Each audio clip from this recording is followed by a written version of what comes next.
Éternel notre Dieu, nous voulons encore te bénir ce matin. Seigneur, ton amour est si grand que nous ne pouvons, Seigneur, décrire cela. Merci encore, Seigneur, de nous avoir rassemblés ici autour de ta parole pour nous faire du bien. Certainement, quelqu'un est venu en ce lieu, Seigneur, avec un fardeau. Mais ce que la parole de Dieu me dit, vous tous qui êtes chargés et fatigués, venez à moi et je vous donnerai du repos. Seigneur, quelqu'un veut du repos ce matin. Quelqu'un veut être consolé ce matin. Quelqu'un veut être restauré ce matin.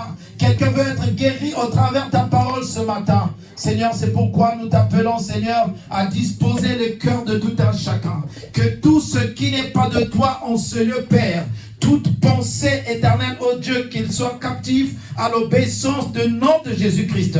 Et que tout ce qui ne glorifie pas ta Seigneurie soit vaqué dans les lieux arides, dans le nom puissant de Jésus-Christ. Esprit de distraction, esprit de lourdeur, esprit de sommeil, nous les vaquons dans les lieux arides. Que le Saint-Esprit prenne toute sa place en ce lieu et que l'Esprit de Dieu encore puisse conduire ton serviteur. Car qui suis-je, Éternel, pour parler à ton peuple, si ce n'est qu'une grâce éternelle que j'ai obtenue ce matin.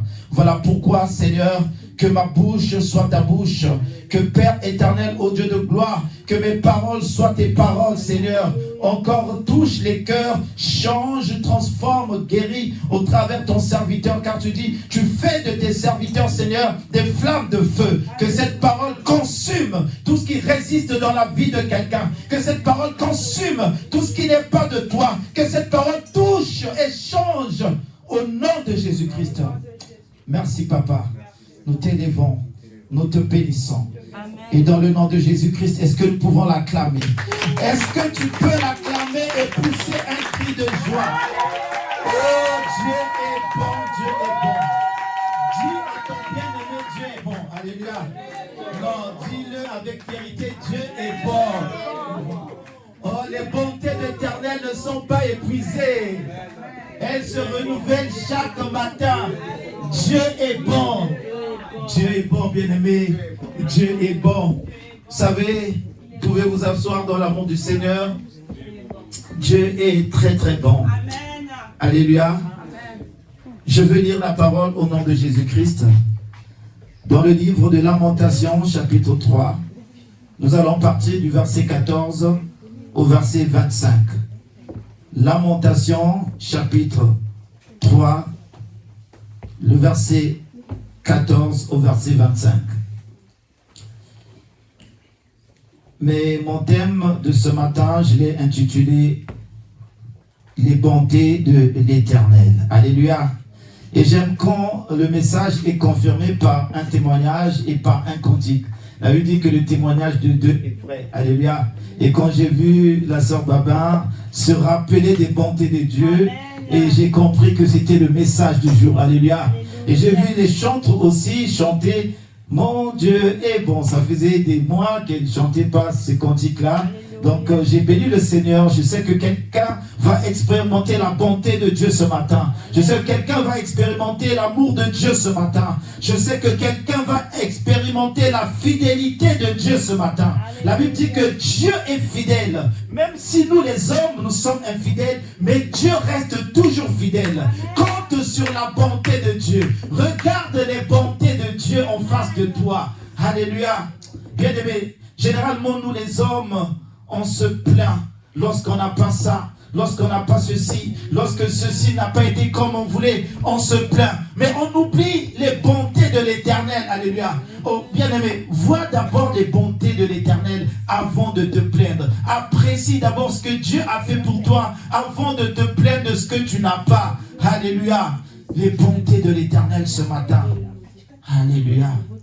Ce thème, je l'avais tiré dans le livre de Nahum, mais nous allons partir dans le livre de Lamentation 3, de verset 14 à 25. Je lis au nom de Jésus-Christ.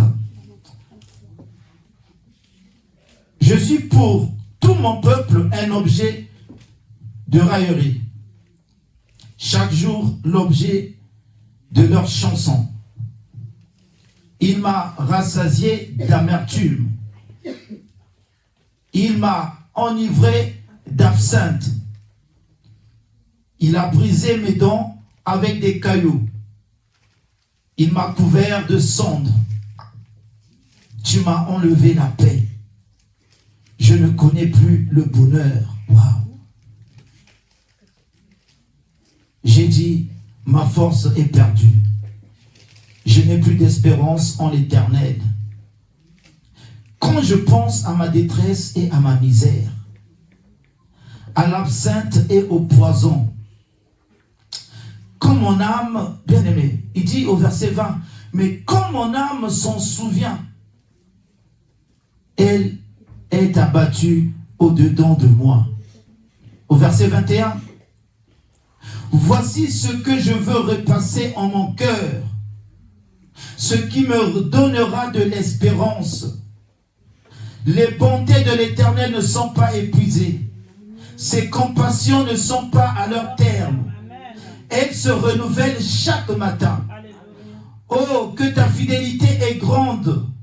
Au verset 24, l'Éternel est mon partage, dit mon âme. C'est pourquoi je veux espérer en lui. Au verset 25, l'Éternel a de la bonté pour ceux qui espèrent en lui. Il a de la bonté pour qui espère en lui. Pour l'âme qui le cherche. Au verset 26, il dit, il est bon d'attendre en silence le secours de l'Éternel. Parole du Seigneur. Alléluia. Acclame pour la parole du Seigneur. Acclame pour la parole du Seigneur. Bien-aimés, ici nous connaissons Jérémie. C'est Jérémie qui parle dans Lamentation. Vous savez, il y a des prophètes qui ont été connus dans la Bible par leurs miracles. Qui ont été connus parce que Élie a fait des grandes choses. Il a parlé au ciel. Le ciel a obéi. Il a parlé à la bien-aimé au mort. Le mort l'a obéi. Et il y a beaucoup de prophètes qui ont été reconnus, bien-aimés, par des miracles qu'ils ont accomplis. Mais Jérémie n'a fait aucun miracle. Jérémie est un prophète qui n'a pas fait de miracle. Mais on parle souvent de lui. La seule chose que Jérémie a reçue de la part de Dieu, c'est d'annoncer au peuple de revenir vers lui. Alléluia. Et Jérémie, il a juste eu la parole de dire au peuple, repartez vers Dieu, que vous n'êtes pas sur le droit chemin.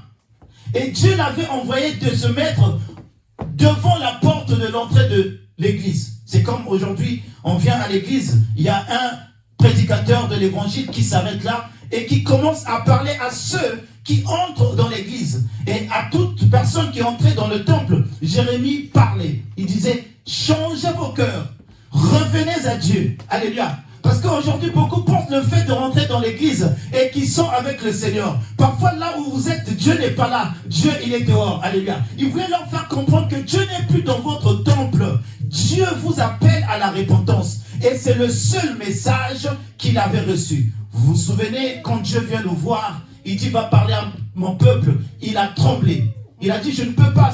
Il connaissait avec qui il avait affaire. Il connaissait ce peuple-là. Il dit, je ne peux pas aller vers ce peuple. C'est un peuple à cou raide. Je ne peux pas, ils sont méchants. Dieu a dit, Jérémie, si tu trembles, je te ferai trembler de plus belle. Mais sache-le que je t'ai choisi depuis que tu étais dans le ventre de ta mère. Je t'avais établi prophète des nations. Et ça a reconforté Jérémie. Bien aimé. Quand Dieu vient te reconforter par une parole, tu vas faire son œuvre. Sans pourtant regarder ce qui peut être autour de toi. Et le jour, Dieu m'a encore enseigné cette semaine. Il m'a encore rappelé ses bontés. Voilà pourquoi je vous en parle. Et pendant que nous avons eu un programme déjà du professeur qui allait opérer le fils, vous connaissez tous la situation du frère Sagesse, le mal, ça va, ça revient, mais quand ils ont fait des scanners, tout ça, ils ont dit, il y a quelque chose qu'on doit retirer au niveau de ses intestins qui lui pourrit la vie, et pour qu'il soit tranquille. Mais c'était pas facile à digérer. Vous savez que toucher les organes internes, c'est toujours question de beaucoup de réflexion. Ils ont dit il n'y a pas vraiment d'autres solutions. On a essayé avec des calmants. Et là, c'est pour nous, professeurs, nous avons fait une réunion pour ta situation et on a conclu que c'est la dernière solution. Donc il fallait l'accepter. Alléluia.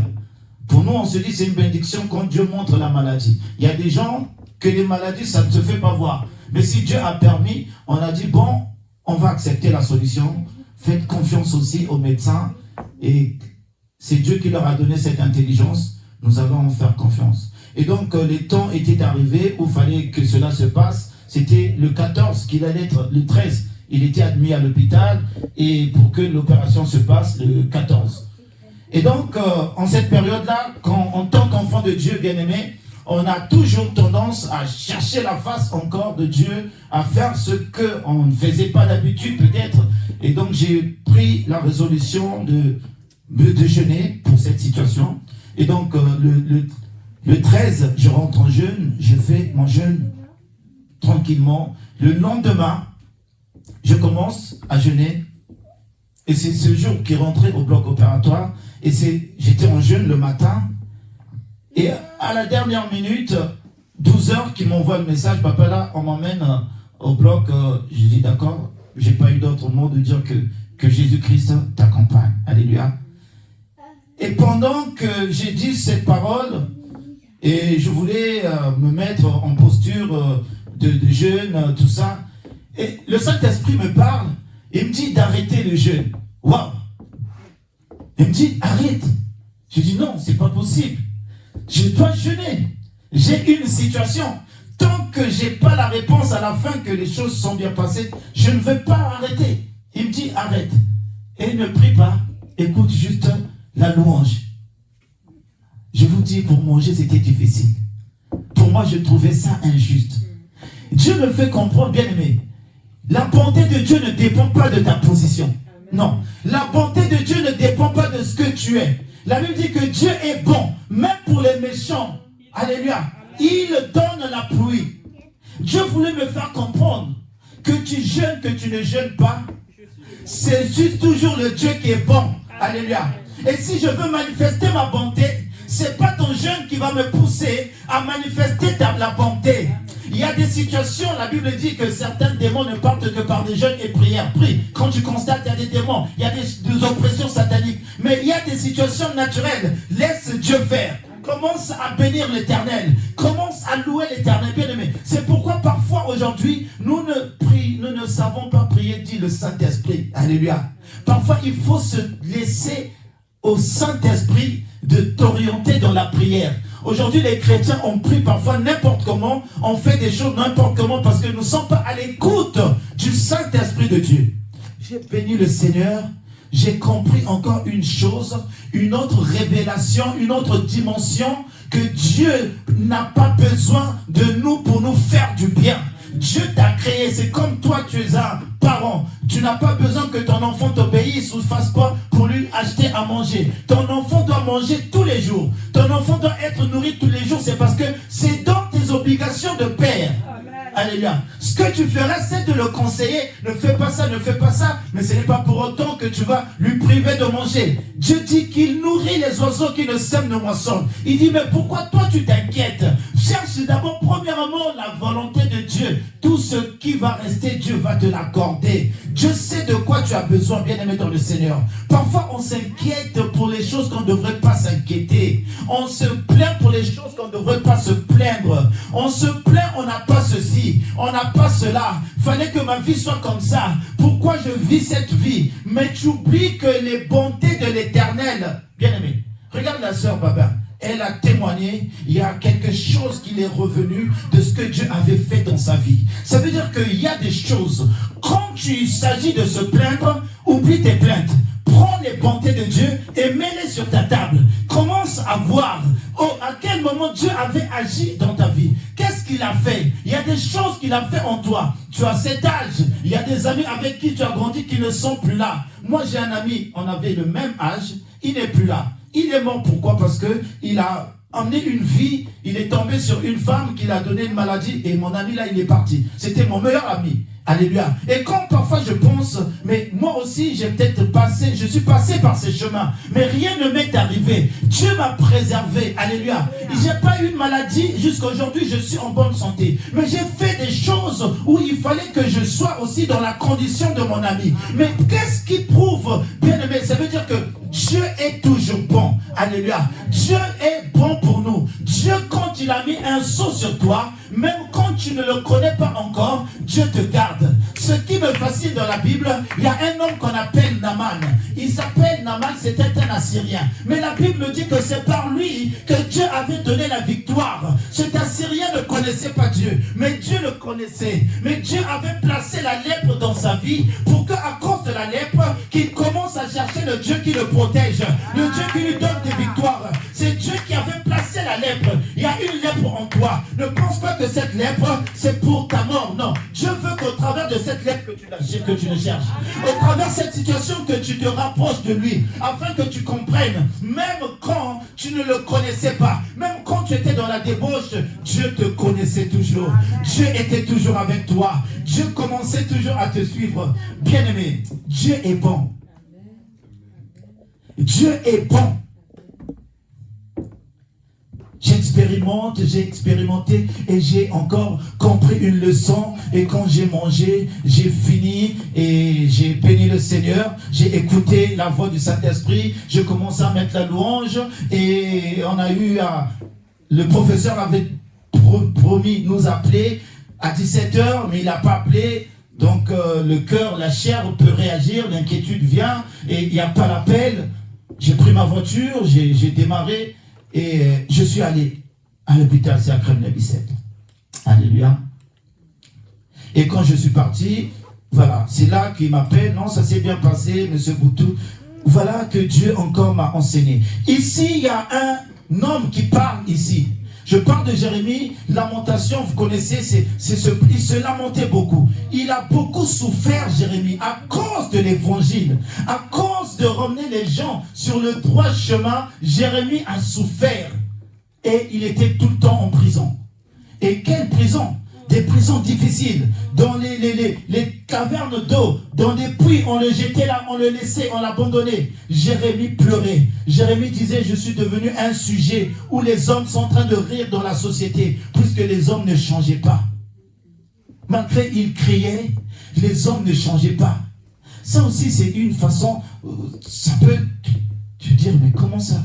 Tu m'en vas prêcher aux hommes qui ne changent pas. Bien-aimé, ce n'est pas ton problème. Tu prêches à une personne, tu parles de Jésus à une personne, ce n'est pas ton problème que la personne change ou pas. Parce que c'est Dieu qui a la capacité de changer une personne, c'est pas toi. Mais toi, pose simplement ta sémence. La personne, si elle ne change pas, elle durcit son cœur. C'est facile. Il sait ce qu'il va vivre. Amen. On a vu qu'après, comment Jérusalem a été détruite par Nebuchadnezzar, puisque le peuple ne comprenait pas, il n'écoutait pas. Dieu a permis quoi? L'ennemi entre. Puisque lorsqu'on écoute la voix de Dieu, quand on ne comprend pas les avertissements de Dieu, quand on s'entête, quand on veut faire qu'à sa tête, bien aimé, laisse-moi te dire, au bout d'un moment, Dieu va permettre qu'il t'arrive des choses. Au bout d'un moment, Dieu va permettre que l'ennemi te touche pour que tu comprennes. Tu n'as pas compris le prédicateur? Bien aimé dans le Seigneur. Est-ce que vous lisez la Bible comme moi? Est-ce que vous comprenez les mêmes choses comme moi? Est-ce que quand tu lis cette partie-là, où les serviteurs qui ont chassé des démons, ou les serviteurs qui ont guéri des malades, ou les serviteurs qui ont fait des miracles, quand ils se présentent devant Jésus, Jésus va dire, je ne vous connaissais pas. Ça me fait peur. Quand je lis ça, ils vont dire, oh mais Seigneur, mais on a chassé des démons à ton nom. J'ai prêché à ton nom. J'ai chanté à ton nom. J'ai servi. Mais pourquoi tu ne me connaissais pas? À la fin, qu'est-ce qu'il dit? Serviteur d'iniquité. Ça veut dire serviteur injuste. C'est pas parce qu'il ne nous connaît pas. Il connaît quels sont les types de chrétiens qui sont dans l'église. Il y a aussi des vierges folles. Et nous sommes tous dans l'église. il y a aussi de livrés. Et nous sommes tous dans le champ de Christ. Parce que Jésus va dire, le champ, c'est le monde. Et celui qui plante, c'est Dieu. Mais dans cette plantation aussi, il y a livré. Et le champ de Dieu, il y a aussi livré. Mais toi, fais que tu sois parmi le blé. Parce que le livret finira très très mal.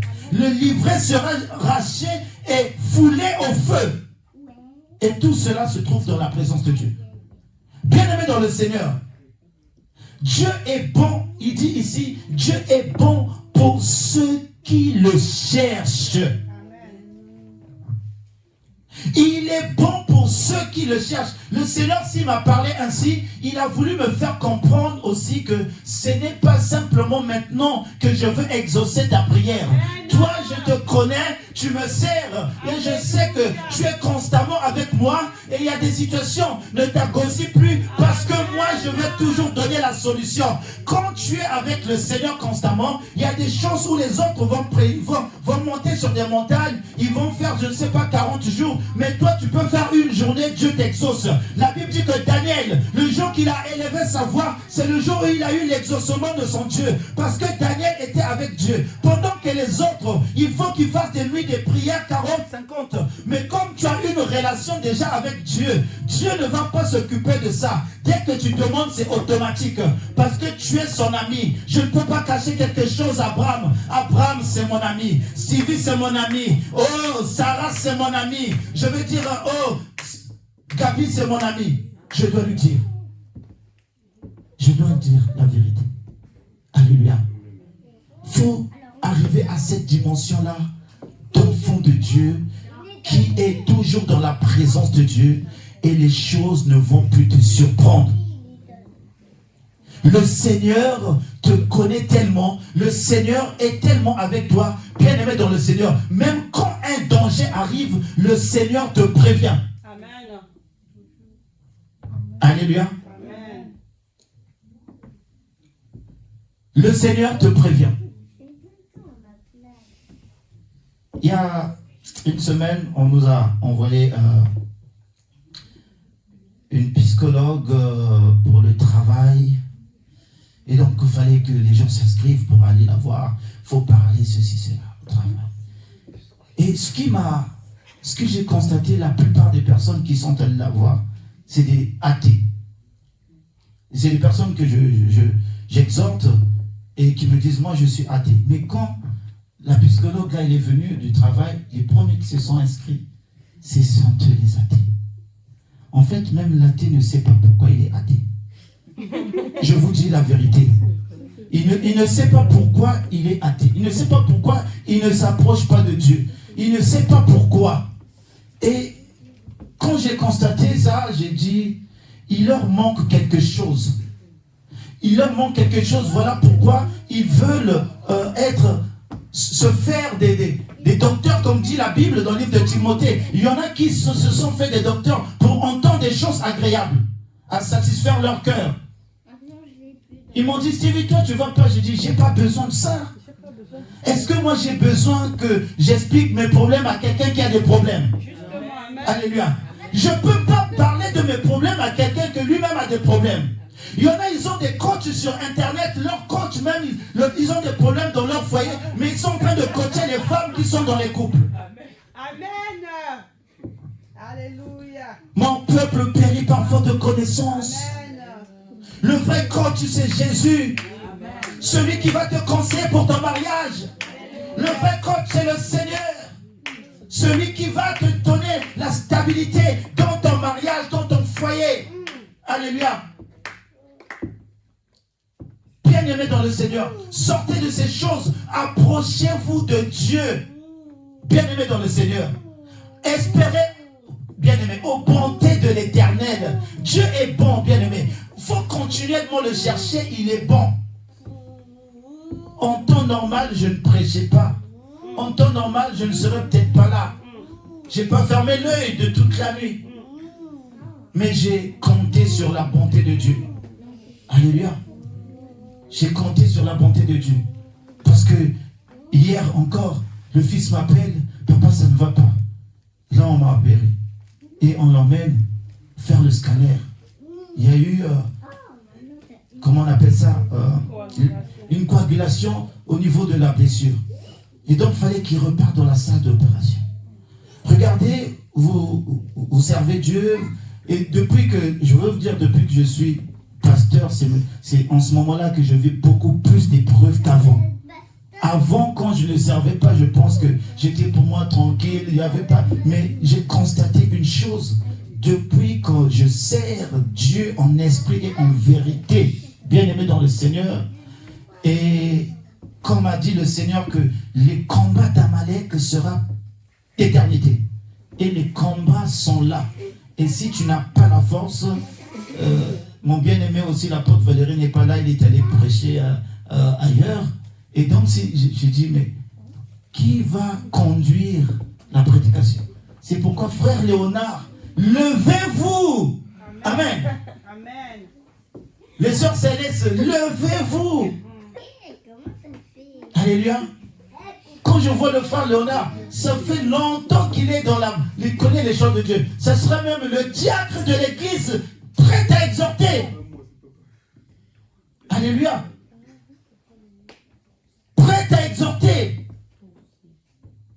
À 23h, bien aimé, je reçois le message. Le fils qui te dit, papa, ça ne va pas, mais il est à l'hôpital. Bien aimé, vous savez, ma soeur Guette était là, on a prié à minuit. À minuit, quand je me lève, puisque nous prions à minuit, et quand je me lève à minuit pour prier, je tombe sur le message que le fils m'a laissé à 23h parce que j'allais récupérer pour que je prie, je me lève à minuit. Et à 23h, tu te dis, tu peux pas aller, ils vont pas te faire rentrer. Ici, c'est pas en Afrique où on peut dormir à l'hôpital, où on peut, quand tu es majeur, c'est fini pour toi. Et l'enfant majeur n'a pas besoin d'assistance. Je dis, je fais comment? Si c'est pas compter sur la bonté de Dieu. Alléluia. Ça n'allait pas. J'ai appelé l'hôpital. À minuit. À 1 heure après la prière, j'ai appelé pour vérifier la situation. C'est pas facile. Alléluia. Et donc, tu passes toute une nuit où tu es dans l'incertitude, mais tu as un peuple à conduire. Il faut que Dieu te donne la force. Il faut que tu expérimentes Dieu. Il y a des choses, on peut les prêcher parce qu'il y a un serviteur dans la Bible qui est passé par là, cette femme sunamite qui laisse son enfant qui est mort et qui va dire que tout va bien, et toi tu n'as pas encore expérimenté ça, tu prêches, alors la femme sunamite, et toi quand ça va t'arriver, le Seigneur veut que tu passes par certaines choses où tu peux expérimenter la bonté et la grandeur de Dieu et de lui faire complètement confiance. Parce que là où toi tu ne peux pas, laisse Dieu agir. Là où toi tu es dans l'impossibilité, laisse Dieu faire. Parce que ce n'est ni par la force ni par la puissance, mais c'est par le Saint-Esprit. Oh bien-aimé, aucune chose, nous les hommes, quand nous sommes limités, il n'y a que Jésus qui peut pénétrer là. Bien-aimé, tu ne peux pas changer ton enfant. Aucune chose tu peux dire à ton enfant, à quelqu'un qui se drogue, d'arrêter la drogue. Impossible. Quelqu'un qui aime la vie, d'arrêter la vie. Non, tu peux donner des conseils, mais il n'y a que Jésus qui peut entrer là. Et qui peut pousser à cette personne d'arrêter la drogue. Alléluia. Il n'y a que le Seigneur qui peut entrer là où nous les hommes, on ne peut pas arriver. Qui peut conseiller mieux quelqu'un. Ils étaient tous là. Lazare était quelque part. Lazare était déjà parti. Il n'y a que Jésus-Christ qui pouvait entrer là où était Lazare. Amen. Il a dit, vous l'avez mis où? Moi, Jésus, je peux entrer là où les hommes ne rentrent pas. Amen. C'est pourquoi, bien-aimé dans le Seigneur, quand tu réalises qu'il n'y a que Dieu qui peut dans ce que nous ne pouvons pas, tu lui laisses toute sa place. Agir. Et bien aimé, tu rappelles juste les souvenirs. Tu rappelles juste ce que tu es dans sa présence. Tu rappelles juste, bien aimé, ce que tu fais pour ton Dieu. Et Dieu aussi se souviendra, bien aimé dans le Seigneur, des bienfaits que tu as fait dans la présence de Dieu. Alléluia. Et à cause de ça, Dieu, il y a un livre. La sœur Angela, tu as fait beaucoup de choses dans la présence de Dieu. Tu as jeûné. Tu as été dans les retraites spirituelles. tu as donné corps et âme, tu étais chantre de l'Éternel.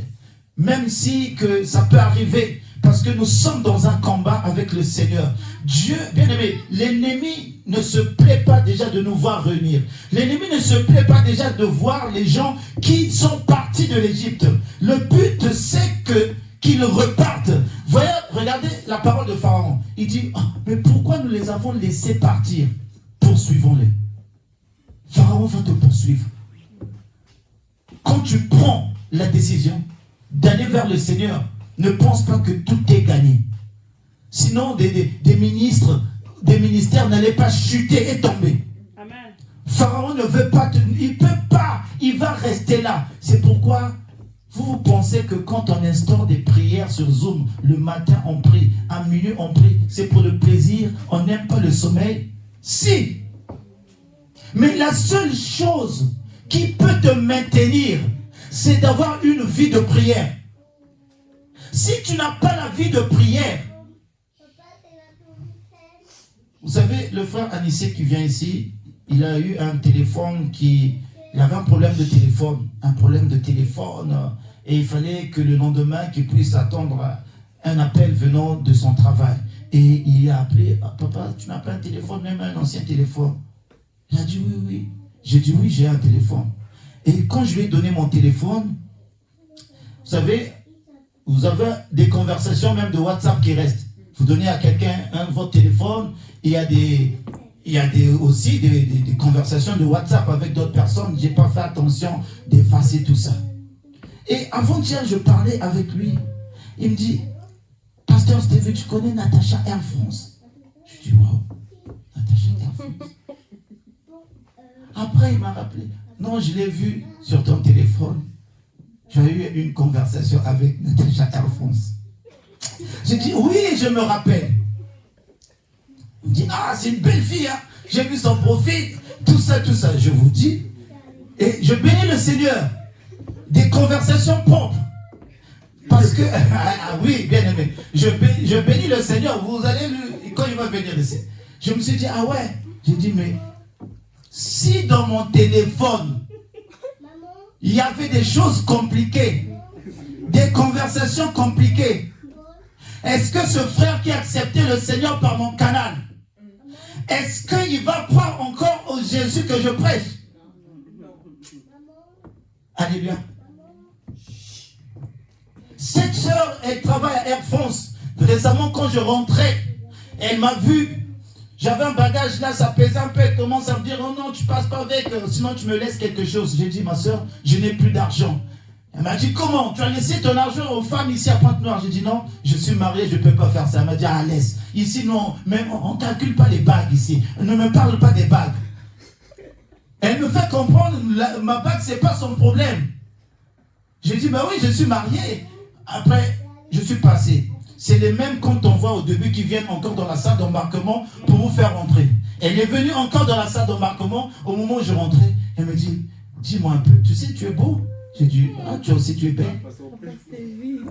Oui, non, mais c'est ce qu'elle m'a dit. Il m'a dit, bien aimé, en fait, je vous parle de ce que les hommes de Dieu, moins de rien, tu peux te retrouver de l'autre côté de l'Égypte. S'il n'y a pas la vie de prière, s'il n'y a pas cette vie-là, la personne qui te dit à l'oreille, si moi, je te veux tout de suite, là, tu vas dire non, tu m'as vu comment je suis. J'ai dit, ma soeur, non, en dehors de ce que je sois marié, je suis serviteur de Dieu aussi. Ah bon? J'ai dit, oui, je suis pasteur. Donc, double chance qui m'empêche de m'emmener sur ton chemin. Elle a dit, ah, pasteur. Ah, il y avait une soeur aussi à côté, elle a dit, ah, pasteur. Et c'est là qu'on s'est changé de numéro, j'ai mis Natacha Air France. Et après, de là, elle m'appelle parfois, elle m'envoie des messages, ah, pasteur, prie pour moi pour ceci. Et donc, quand le frère, il voit une telle dimension de femme belle, il me dit, ah, elle est belle, hein? J'ai dit, oui. Oui. J'ai voulu dire, si je n'étais pas, je partais. Et c'est là que l'évangile, on prêche plus le péché. Vous allez voir, les gens vont prêcher seulement sur la bénédiction. Ben oui. Sur ça. Quand vous allez constater dans cette église, on n'insiste plus sur ces choses-là. Il y a un problème. Quelque chose est passé par là. Amen. Quelque chose est passé par là. Ne condamnez Non, bien-aimé, on ne condamne pas. Mais toi qui prêches l'évangile, tu dois être modèle. Toi qui aspires aux choses de Dieu, toi qui es chantre là, tu dois être modèle, toi qui es chantre là. Toi qui sers, tu dois être modèle. Sinon, Christ est allé à la croix pour rien. La Bible dit, à cause de vous, mon nom est blasphémé chez les païens. Il commence à faire des comparaisons. Donc toi, tu penses que l'autre, il l'a fait, non? Oh, même si l'autre l'a fait. Vous connaissez les répercussions? Il y a des ministères. Nous étions dans un grand ministère, avec ma soeur que vous voyez là, où il y avait au moins plus de 200, 300 membres. On est arrivé à là. Vous savez qu'est-ce qui a détruit ça? C'est les choses là. Quand ça rentre, ça détruit tout. Moi, ma société est en faillite. Là où je travaille, on cherche quelqu'un pour racheter. Vous savez qu'est-ce qui a fait ça? C'est parce que le patron, quand ils étaient avec sa femme, tout prospérait. Mais le patron s'est trouvé une petite à son âge. Et il n'arrive plus à gérer la société. Je m'en fous même si mes collègues vont l'entendre. Comme ça, ils vont savoir que c'est un péché qui détruit même les entreprises. L'adultère, c'est un péché qui détruit l'église. L'adultère, c'est un péché qui va détruire ton foyer. Si tu ne fais pas attention. Et notre entreprise a fait faillite. Aujourd'hui, je vous parle, on est comme ça. On cherche un preneur. Ils se sont séparés.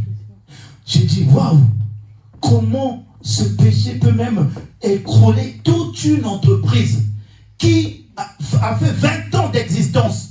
Et quand il donnait des réunions, il donnait toujours des éloges à sa femme qu'il a toujours encouragé pour qu'ils arrivent jusque-là. Puisque sa femme aussi, c'est la DRH. Donc, elle est là. Et regardez à quel niveau. Et ce qui est encore bizarre, c'est une petite blague qu'il a trouvée. On m'a dit même c'est une Congolaise. Ah, donc on est mal fait. Amen. Alléluia. Regardez comment, à quel niveau ça peut tout mettre par terre. Ça veut dire que il vient plus rarement maintenant. Il a fait au moins 3 mois, on l'a plus vu à l'entreprise. Il a placé un petit à lui qui gère. Donc je veux dire que ça commence à murmurer dans le travail. Les gens, quand ils viennent, ils parlent que de ça. Ton péché va même détruire l'église à cause des murmures. Les gens vont murmurer. Regardez le pasteur, ce qu'il a fait. Regardez tout. Et les gens, au lieu de se concentrer dans la prière, ils vont que parler de ton problème et l'église s'affaiblit. Alléluia. Ça veut dire qu'il y a des choses que nous devons faire attention. Bien aimés dans le Seigneur. Donc, nous devons parler. Ça fait partie, bien aimé, ça fait partie des choses qui nous détruisent. Et toi, que si tu n'es pas constamment dans la vie de prière, si tu n'es pas constamment dans la prière, l'ennemi rôde autour de nous, cherchant qui dévorer. Quand tu laisses la vie de prière, quand tu commences à aller dans des endroits des mondains, quand tu commences à te retrouver de l'autre côté, quand tu commences, bien aimé dans le Seigneur, ils vont t'avoir. Même ce que tu avais vomi, tu vas les remanger. Parce que tu ne vas plus te contrôler quand tu es dans ces endroits-là. Ne tentez pas. La Bible dit, résistez au diable, mais fouillez quoi? L'impudicité. Le diable, tu peux le résister. Parce que Christ est en nous. Mais l'impudicité, il faut fuir. Joseph a fait quoi? Il a fui. Il a fui. Amen. C'est pas un humain, mais il a fui. Il a fui. Amen. Alléluia.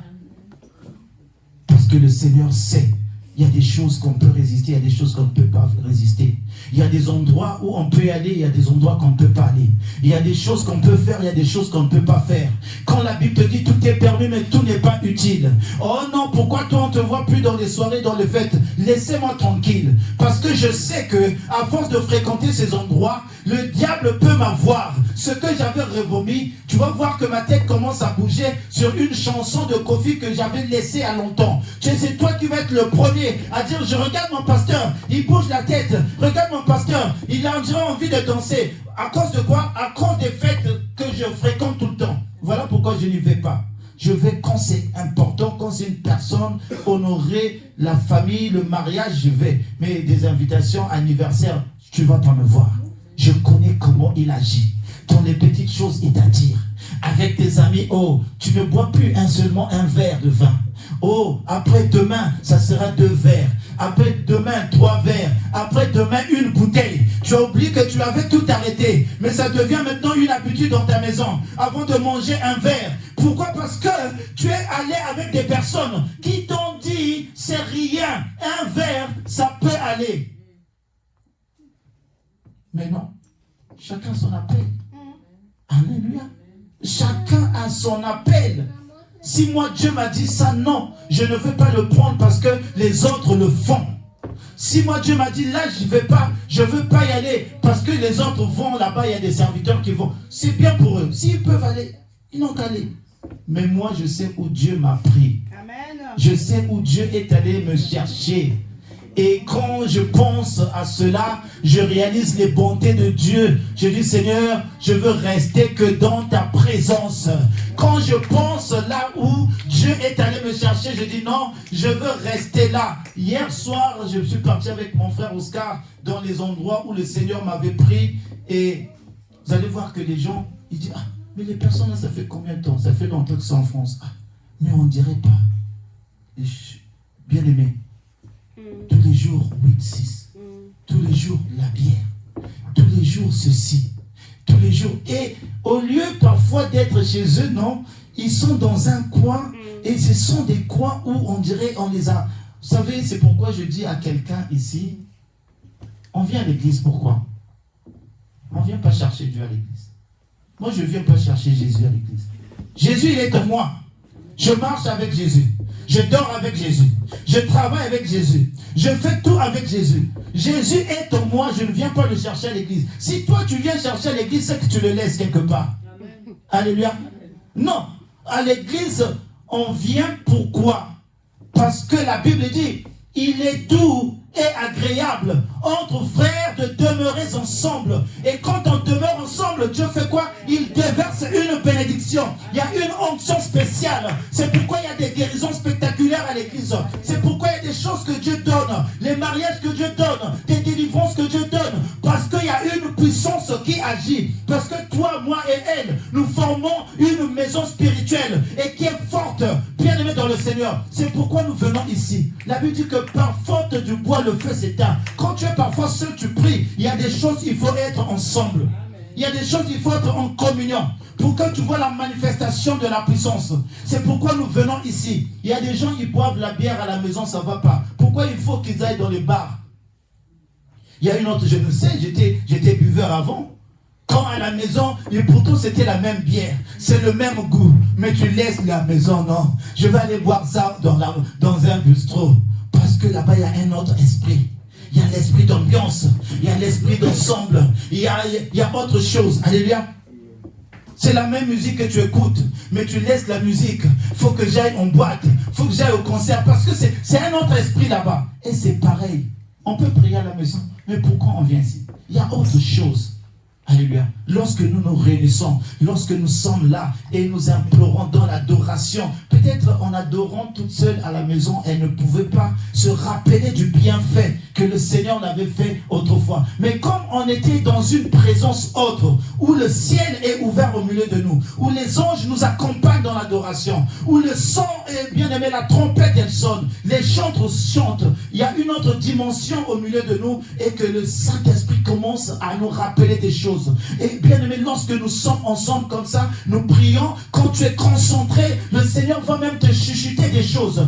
Là où tu étais avant, ce que Dieu avait fait pour toi, là où tu allais passer mais que Dieu n'a pas permis, ce qu'il allait t'arriver mais Dieu t'a ôté de là, tu vas te rappeler dans la présence de Dieu. Bien aimé, c'est pourquoi nous sommes ensemble. Ne sous-estime pas la présence de Dieu. On se bat pour avoir ces lieux, c'est pas pour le plaisir. On peut prier à la maison. La prière aussi, Dieu l'exauce. Mais si Dieu a dit que nous soyons quelque part pour l'adorer, que nous soyons quelque part pour l'honorer, quand les gens parfois, ils disent 1000 euros. Ah, c'est pourquoi il fallait qu'on économise, fallait qu'on...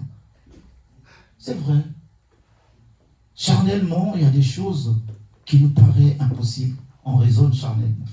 Mais quand tu vois vraiment, est-ce que 1000 euros, 1000 euros, 10 personnes, 100 euros, vous payez la salle. Quand tu vois les dépenses que tu fais parfois, non, ton raisonnement va changer. Ton raisonnement va changer. J'ai vu des frères, on avait un frère qui prenait parfois 400, 500 euros. Il donnait ça pour la salle. Je vous dis, nous étions à Felchation. Ce frère-là, il prend. On avait une salle de 2500 euros. Et je ne vous dis pas, c'était pas facile. Parfois, on se bat, on est à 2000, 2100. Le pasteur descend. Qui a 10 euros, qui a 20 euros, qui a 30 euros, qui a 50 euros. Alléluia. Il y avait un frère parfois, il disait, bon, il reste combien? Oh, 400 euros, 2100.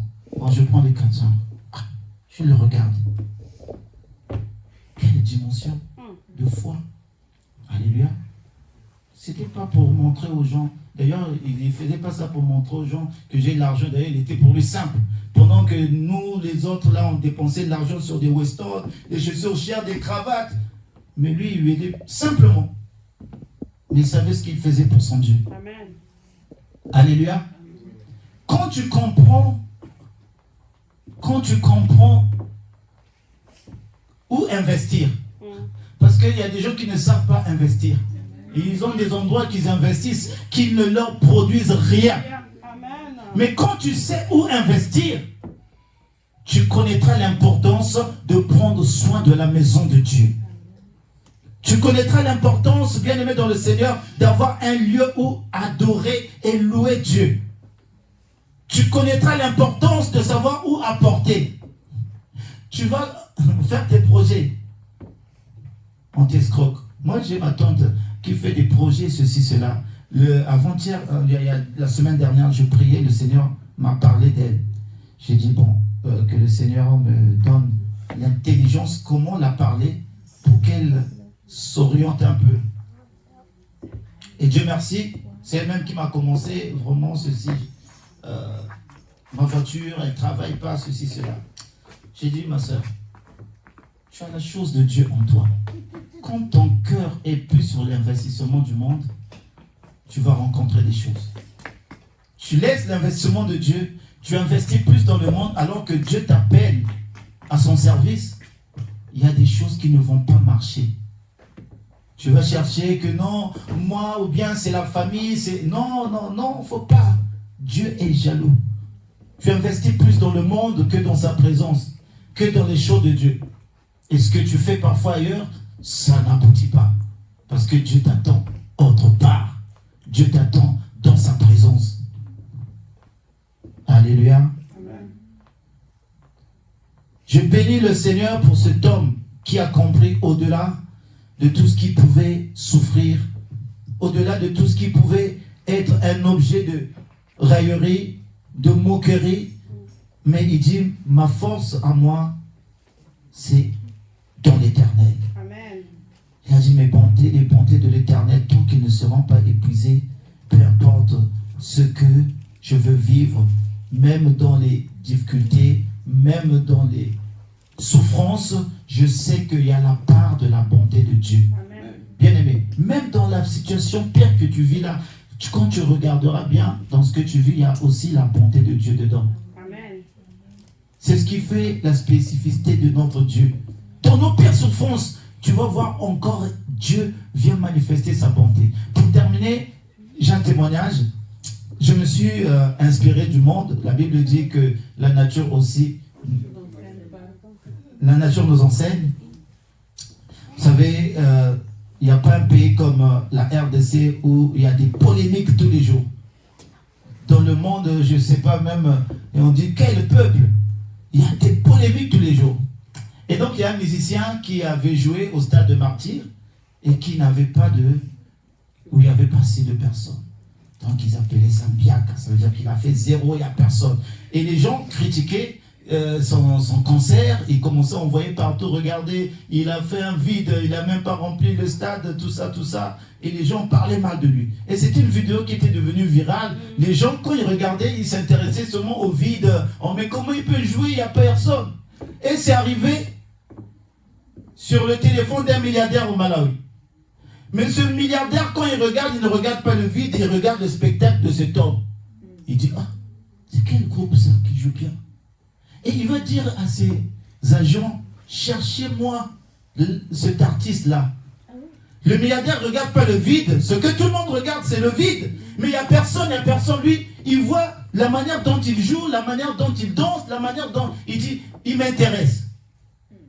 Ce monsieur-là, on est allé le chercher en RDC par ce milliardaire. Il a eu un grand contrat à cause du vide. Là où les hommes voient que tu as l'échec, mais Dieu ne voit pas la même chose. Oh, l'échec selon le monde, c'est une victoire selon Dieu. C'est une façon de te faire comprendre. La vision que les hommes ont pour toi, ce n'est pas la même vision. Aujourd'hui, celui qui avait des vides, il est à Malawi. On a envoyé un jet avec tous ses musiciens pour aller jouer devant ce milliardaire. Et donc ce milliardaire commence, bien aimé, regardez comment ça m'a inspiré. J'ai dit oui, dans le monde, on peut prendre des choses qui peuvent nous donner de l'exemple avec Dieu. Et souvent, nous, parfois, c'est comme ça. On vient, oh, mais petite église ou bien ceci. Je ne dis pas de ça. Mais tu ne sais pas, parfois, ta délivrance sera là. Tu ne sais pas, parfois, tes liens vont être rompus là. 2 personnes seulement dans la prison, Paul et Silas. C'était une prison. Pour eux, c'était quelque chose de douloureux. Mais la prison de Paul et Silas, c'était une victoire pour les prisonniers. Parce que leur prière a fait que les fondements s'écroulent et les prisonniers sortent. Oh, mais Paul, quand il était là avec Silas, il se disait, mais pourquoi Dieu m'a mis là? Mais c'était pour un but. Alléluia. Bien aimé, ne considère pas échec ce que le monde considère échec. Échec pour nous les enfants, c'est un moyen pour apprendre encore, pour s'améliorer, pour s'amender. J'ai échoué, oui, mais je sais qu'avec Dieu, demain, je serai plus que vainqueur. Oh, c'est pour m'apprendre quelque chose. Oh, j'étais rétrogradé, je suis tombé, mais je sais que le Seigneur va me relever et je vais continuer la marche. Bien-aimé dans le Seigneur, et cet esprit-là compte sur la bonté de Dieu, ne compte pas sur le dire des hommes. Paul, ici, Jérémie a compté sur la bonté de Dieu, malgré les hommes le critiquaient. Mais je veux vous dire, il a fini comment? Quand Nebuchadnezzar est venu avec toute son armée détruire Israël, détruire tout le monde, il a pris même le roi en captivité, le roi qu'on a troué les yeux. C'était en ce temps-là. Le seul, il était en prison, Jérémie. Quand les ennemis viennent, il voit le prophète Jérémie, il le libère, il le laisse vivre. Et la majorité du peuple, des souverains sacrificateurs, ils sont partis en exil à Babylone. Bien-aimé, que les gens te considèrent comme ils te considèrent. Amen. Que les gens te voient comme ils veulent te voir. Amen. Mais sache-le, le regard de Dieu est différent sur toi. Amen. Compte sur la bonté de l'Éternel. Dieu ne t'abandonnera pas, Dieu ne te laissera pas, même si on te délaisse. Les gens passent devant quelqu'un qui est tabassé, bien-aimé dans le Seigneur, il passe, mais le bon samaritain, quand il vient, il s'arrête. Il dit, je ne peux pas assister cette personne dans cette situation. Je dois le prendre, je dois penser ses blessures. C'est la bonté de Dieu.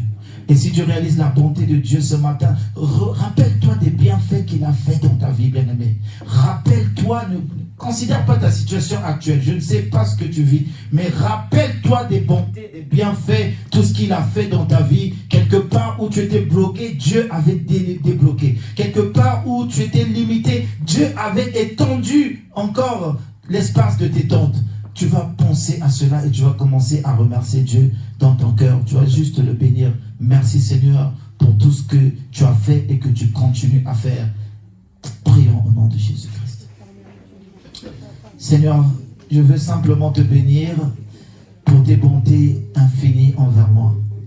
Je ne veux pas seulement regarder ma situation actuelle, que je n'ai rien, Seigneur, au Dieu de gloire, ou que les choses vont mal, ou que les choses sont incompréhensibles. Mais Seigneur, je me souviendrai toujours de tes bontés. Seigneur, je me rappelle ce jour-là, Papa, où Israël, en face, c'était la mer et derrière, c'était Pharaon. Mais Seigneur, tes bontés ont fait que, Père, que la mer s'ouvre et qu'ils aient un passage.